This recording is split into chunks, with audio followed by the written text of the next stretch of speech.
السلام عليكم ورحمة الله وبركاته إن شاء الله زاريم دنك الناس تماري بهون تاريخ تملسنال ይህንን አስተማሪ ታሪክ እስከ መጨረሻው ድረስ ይከታተሉ። ለዚህ ቻናል አዲስ ከሆናችሁ ሰብስክራይብ ማድረጋችሁን እንዳትረሱ፣ ቪዲዮንም ላይክ በማድረግ ጀምሩ።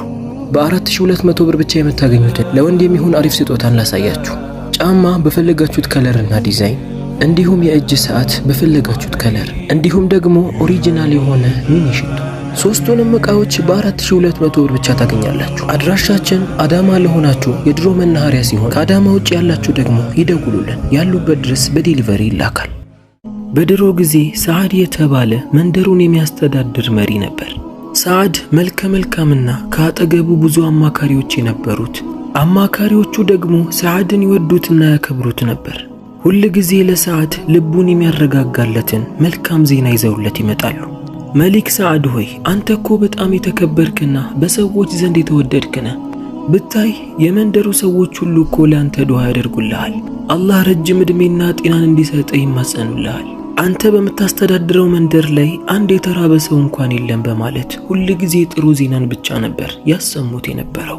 ሰዓድም ከጎኑ የቆሙትን አማካሪዎች አምኗቸው በደስታ ይቀበላቸው ነበር። በዚህም የኔ መንደርማ የምድር ጀነት ናት በማለት ሁላ ያስባል። አንዳንድ ጊዜ እነዛ አማካሪዎች ሰዎችን በማምጣት ይኸው እኒህ ሰዎች በበጎ ፈቃደኝነት ምንም ሳይከፈላቸው ያንተን ቤተ መንግስት ለማጽዳት ነው የመጡት በማለት ሰዎቹም ቤቱን በደንብ አጽድተው አመስግነው ይመለሳሉ። በዚህም ሰዓድ አማካሪዎቼ በደንብ እየሰሩልኝ ነው፣ ሁሉንም ነገር አስተካክለውታል ብሎ በማሰብ ከቤተ መንግስቱ ከስንት አንዴ ካልሆነ በቀር አይወጣም። አንድ ቀንም ሰዓድ ማታ ላይ ውስጡ ላይ መጥፎ ነገር ይፈጠር ጀመር።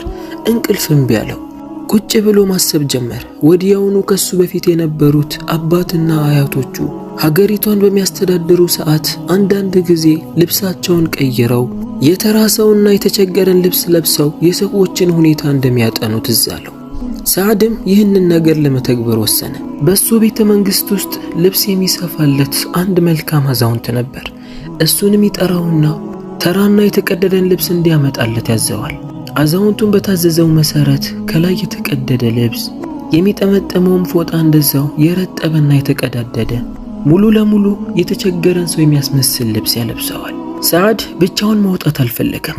በአቅራቢያው ያገኘው ያንን ልብስ የሚሰፋለትን አዛውንት ስለነበር እሱም ልብሱን ቀይሮ ከሱ ጋር እንዲወጣ ያደርጋል። በመንደሪቱ ዓለም እየተዘዋወረ ወደ ከተማው ጫፍ ይደርሳል። በከተማው ጫፍ ላይ ያየው ነገር በጣም አስገረመው። ብዙ ሊወድቁ የደረሱ ጣራቸው ውሃን የሚያስገባ የድሃ ቤቶች ነበሩ። ከአንዱ ቤት ደግሞ የልጆች ጫጫታና ለቅሶ ይሰማ ነበር።